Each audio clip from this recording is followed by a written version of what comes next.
Hi guys, and welcome back to the Cassie Projects. This week's video we're going to be doing another episode of Create This Book Through. Absolutely love this book. I'm having so much fun with it. I've picked 3 pages today and they're pretty awesome, so let's jump straight into it. First up, we've got Create a Swarm. Now this one, I instantly thought of bees and wasps. I thought I could do like an ice lolly or an ice cream with loads of bees swarming towards it. And to make the swarm look extra swarmy, I thought I would do this messy, squiggly pattern surrounding the bees. Yeah, it just makes it look more full and more scary, I suppose. I then created these cute little cartoon bees and I filled them in using my ink pen so that I could get a thicker amount of ink on there. And then for the colour, for the Fab Ice Lolly, I thought I would go in with my Caran d'Ache gouache palette. So this is a dry pan palette and I absolutely love it. I definitely recommend it to anyone. The colours are so vibrant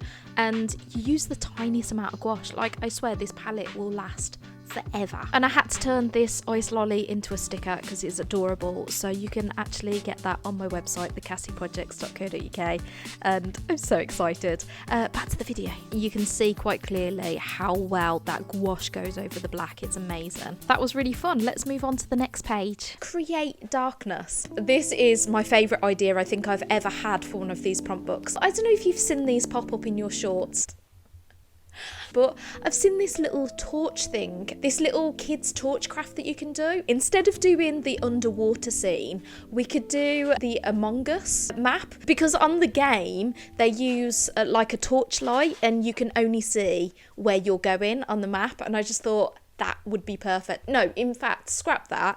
It was my daughter's idea and she's an absolute genius. First up, to make this magic work, I need to make these 2 pages completely black. So I'm going to use acrylic paint on there, and then I am going to kind of do a mock-up of the map that I want to illuminate when I use my torchlight. So I'm going to use a laminated pouch because I tried this out before and it worked really well. I'm using my alcohol markers because they're basically like Sharpies and they stay on there. And yeah, I drew out this little map with some characters and then laminated the sheet, and we've got this lovely see-through map going on. The next part is to do the torch. So I've just created this little torch and cut it out. It worked really well because I used my Artex acrylic paint markers, which blend really nicely. So yeah, I was really pleased with my little torch. And now it's time to put all those elements together. So I'm actually just stapling in the laminated sheet on the edges so that I can still access it from the top and the bottom. So let's see the magic happen. Here are my little characters that illuminate using the torchlight. Yeah, you can store the little torch in there as well to keep it safe. And finally, we've got Create Transformation. So the prompt is draw 2 completely different pictures in box 1 and then in box 5.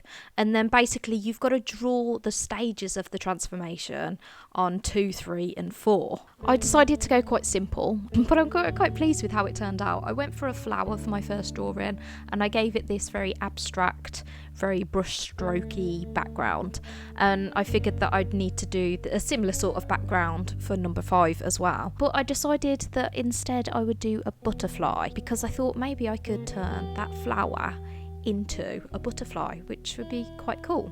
So this was the tricky part, trying to get it to look like a transformation. So I had to kind of copy the sky, but I'm moving those clouds to the right so that they slowly dissolve off the page, and I'm going to lose one of the little petals that fall on the floor. Same sort of thing on the next one, but I've got more petals that I've lost. And then on the 4th one, I have got a lot more of the dark sky, and there is a butterfly sat on the stem with the petals on the floor. To help the transformation along, I added the little stem and the little petals that had fallen off onto step 5. And yeah, there is my step-by-step process from turning a flower into a butterfly. How random. I am so proud of the pages I've done this week. I think they've all turned out really, really great. Yeah, and especially the Fab Ice Lolly, and it looks adorable as a sticker, by the way. But also, yeah, I love the magic of the little Among Us characters too. Thank you so much for watching this video. I really hope you enjoyed it. I loved working with all 3 of these prompts. Do carry on watching some more videos here. I will see you soon. Bye.